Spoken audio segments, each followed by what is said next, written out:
Big boss Malayalam season 6-ന്റെ രണ്ടാം ദിവസത്തിലേക്ക് game കടന്നിരിക്കുന്നു. രണ്ടാം ദിവസത്തിൽ ബിഗ് ബോസ് മത്സരാർത്ഥികൾക്ക് 8-ന്റെ പണി കൊടുത്തെത്തിയിരിക്കുന്നു. ആദ്യ ദിവസം തന്നെ വീട്ടിൽ ഒരു പുതിയ ക്യാപ്റ്റനെ കണ്ടെത്തുകയും അതിനുശേഷം പവർ റൂം അൺലോക്ക് ചെയ്യുകയും വീട്ടിലെ മത്സരാർത്ഥികളെ അവരുടെ ഉത്തരവാദിത്തങ്ങൾ അനുസരിച്ച് 4 ടീമുകളായി തിരിക്കുകയും ചെയ്തിരുന്നു. അതിൽ കിച്ചൺ ടീമാണ് നിലവിൽ പവർ റൂമിൽ എത്താനുള്ള അധികാരം നേടിയിരിക്കുന്നത്.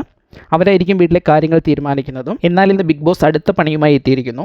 മറ്റൊന്നുമല്ല, മത്സരാർത്ഥികൾക്ക് അവർ ചെയ്യുന്ന ഡ്യൂട്ടികളുടെ അടിസ്ഥാനത്തിൽ പുതിയ ബാഡ്ജുകൾ നൽകിയിരിക്കുകയാണ് ബിഗ് ബോസ്. അതും എല്ലാ ടീമുകൾക്കുമില്ല, പവർ റൂം ഉപയോഗിക്കാത്ത മറ്റു 3 ടീമുകൾക്കാണ് ബാഡ്ജുകൾ നൽകിയിരുന്നത്. പവർ റൂം ഉപയോഗിക്കുന്ന കിച്ചൺ ടീമിന് ബാഡ്ജുകൾ നിലവിൽ ഒന്നും നൽകിയിട്ടില്ല. ഓരോ ടീമുകൾക്കും നൽകിയിരിക്കുന്ന ബാഡ്ജിന്റെ വിശദാംശങ്ങൾ ഇങ്ങനെയാണ്. നീല കളറിലുള്ള ഒരാൾ വാഷ് ബേസിനിൽ വാഷ് ചെയ്യുന്ന ചിത്രം പ്രിന്റ് ചെയ്ത ബാൻഡ് യൂസ് ചെയ്യേണ്ടത് വെസൽ ക്ലീനിങ് ടീമാണ്. ഒരാൾ ചൂൽ ഉപയോഗിച്ച് വീട് ക്ലീൻ ചെയ്യുന്ന ചിത്രം ആലേഖനം ചെയ്ത യെല്ലോ കളറിലുള്ള ബാൻഡ് യൂസ് ചെയ്യേണ്ടത് ഹൗസ് കീപ്പിംഗ് ടീമാണ്. പച്ച നിറത്തിലുള്ള എന്നാൽ ഒരു ക്ലോസറ്റിന്റെ ചിത്രം പ്രിന്റ് ചെയ്തിട്ടുള്ള ബാൻഡ് യൂസ് ചെയ്യേണ്ടത് ടോയ്ലറ്റ് ക്ലീനിങ് ടീമാണ്. ഇങ്ങനെ വീട്ടിലെ 3 ടീമുകളും അവരുടെ ഡ്യൂട്ടി അനുസരിച്ച് ബാൻഡുകൾ യൂസ് ചെയ്യണം. അടുത്ത ആഴ്ച പുതിയ ടീമുകളെ തിരിച്ച് അവർക്ക് അധികാരം കൈമാറുന്നത് വരെ ഈ ബാൻഡുകൾ ഇവർ ഉപയോഗിക്കണം, എല്ലാ സമയവും ഉപയോഗിക്കണം. അല്ല എങ്കിൽ അതനുസരിച്ചുള്ള ശിക്ഷാ നടപടികൾ ബിഗ് ബോസിൽ നിന്നുണ്ടാകും എന്ന് കൂടി ബിഗ് ബോസ് നേരത്തെ അറിയിച്ചിട്ടുണ്ട്. ഏതായാലും മത്സരാർത്ഥികൾക്കിടയിൽ വീണ്ടും ഒരു ഗ്രൂപ്പും ചേരിതിരിവും ഒക്കെ ഉണ്ടാക്കാൻ കൂടി ഇത് ഉപയോഗിക്കും. ഇത്